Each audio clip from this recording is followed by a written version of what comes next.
मैं अंजना द विश्व प्रेम न्यूज और हरियाणा न्यूज फ्लैश से। आइए बढ़ते हैं आज की खास खबर की ओर। दीपेंद्र हुड्डा राजनीति में बेहद शांत स्वभाव और मिलनसार नेता हैं, जिसको युवा आज के वक्त में पसंद करते हैं।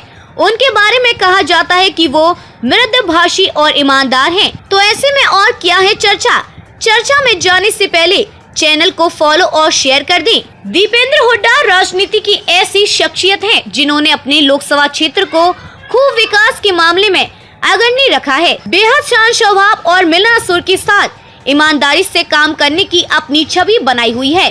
दीपेंद्र हुड्डा की राजनीति पहचान शराफत, मृदुभाषी और मौके पर काम आने वाली रही है।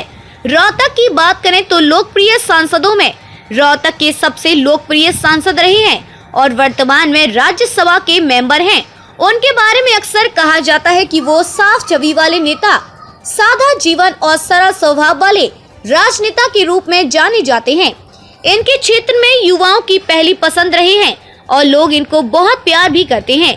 लेकिन राजनीति में कुछ भी स्थायी नहीं है। उनकी राजनीति की बात करें तो दीपेंद्र सिंह हुड्डा ने सबसे पहले वर्ष 2005 में लोकसभा चुनाव में रोहतक के सांसद के रूप में चुने गए थे। इसके बाद वो लगातार 3 बार 2005 से 2019 तक रोहतक लोकसभा क्षेत्र से सांसद रहे। वर्तमान समय में राज्यसभा के मेंबर और कांग्रेस पार्टी की तरफ से राजनीति में पूर्ण रूप से सक्रिय भूमिका निभा रहे हैं। दीपेंद्र हुड्डा का जन्म 4 जनवरी 1978 को रोहतक में हुआ था। इनके पिता भूपेंद्र सिंह हुड्डा हैं, जो हरियाणा के पूर्व मुख्यमंत्री रह चुके हैं, और इनके दादाजी रणवीर सिंह हुड्डा एक स्वतंत्रता सेनानी थे, जो संविधान सभा के सदस्य और पंजाब के मंत्री भी रहे। दीपेंद्र हुड्डा भारतीय राष्ट्रीय कांग्रेस से संबंध रखने वाले एक भारतीय राजनीतिक हैं। इनके परदादा जी चौधरी मट्टू राम भी एक स्वतंत्रता सेनानी और समाज सुधारक थे, जिन्होंने उस समय महात्मा गांधी के साथ मिलकर काम किया था। दीपेंद्र सिंह हुड्डा अपने परिवार के चौथी पीढ़ी के राजनेता हैं। दीपेंद्र सिंह हुड्डा एक भारतीय राजनीतिक होने के कारण और भारतीय राष्ट्रीय कांग्रेस पार्टी से सांसद रहने और राज्यसभा मेंबर होने के कारण कांग्रेस में अपनी अहम भूमिका निभाते हैं।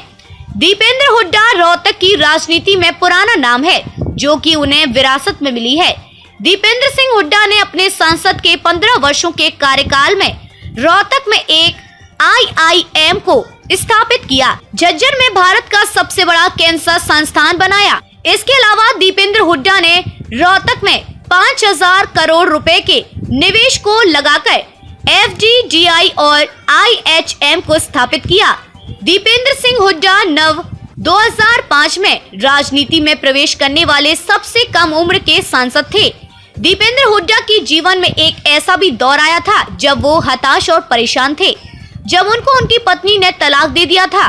दीपेंद्र हुड्डा की 2 शादियां हुई हैं। पहली पत्नी गीता ग्रेवाल के साथ इनका विवाह 28 दिसंबर 2002 में हुआ था, लेकिन इन दोनों की शादी ज्यादा लंबी नहीं चल पाई। दीपेंद्र हुड्डा अपनी मास्टर डिग्री करने के लिए USA चले गए थे और गीता भी अपनी आगे की पढ़ाई के लिए वहीं जाने वाली थी, लेकिन वीजा, फॉर्मेलिटीज और अन्य कारणों से उनको कुछ दिनों के लिए दिल्ली की एक अकेडमी में हुड्डा परिवार के साथ रहना पड़ा।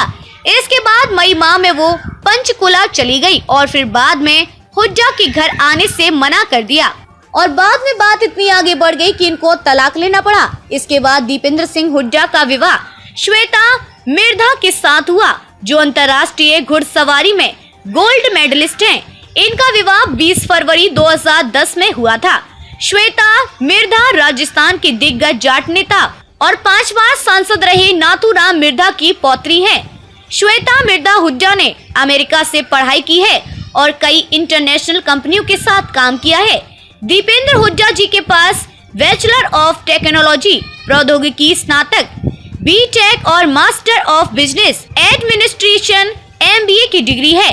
दीपेंद्र जी ने अपनी इंजीनियरिंग डिग्री भिवानी के engineering college technological institute of textile and sciences से की, फिर बिरला एजुकेशन ट्रस्ट द्वारा प्रबंधन किया। प्रशासन और कानून व्यवस्था में स्नातक की डिग्री प्राप्त की है। इसके अलावा दीपेंद्र सिंह हुड्डा ने MBA की पढ़ाई के लिए स्कूल ऑफ बिजनेस से इंडियाना यूनिवर्सिटी ब्लूमिंगटन में किया। जिसमें उन्होंने वित्त और रणनीति में महारत हासिल की। इंडियाना विश्वविद्यालय में उन्हें मानद बीटा गामा सिग्मा से सम्मानित किया गया और विश्वविद्यालय में एशियाई छात्र संघ के अध्यक्ष चुने गए थे। दीपेंद्र हुड्डा में और क्या है खासियत, हमें कमेंट्स करके जरूर बताएं। खबरों में अब तक के लिए बस इतना ही। फिर होगी आपसे मुलाकात कुछ ऐसी ही खास खबर के साथ। तब तक के लिए नमस्कार और देखते रहिए द विश्व प्रेम न्यूज और हरियाणा न्यूज फ्लैश।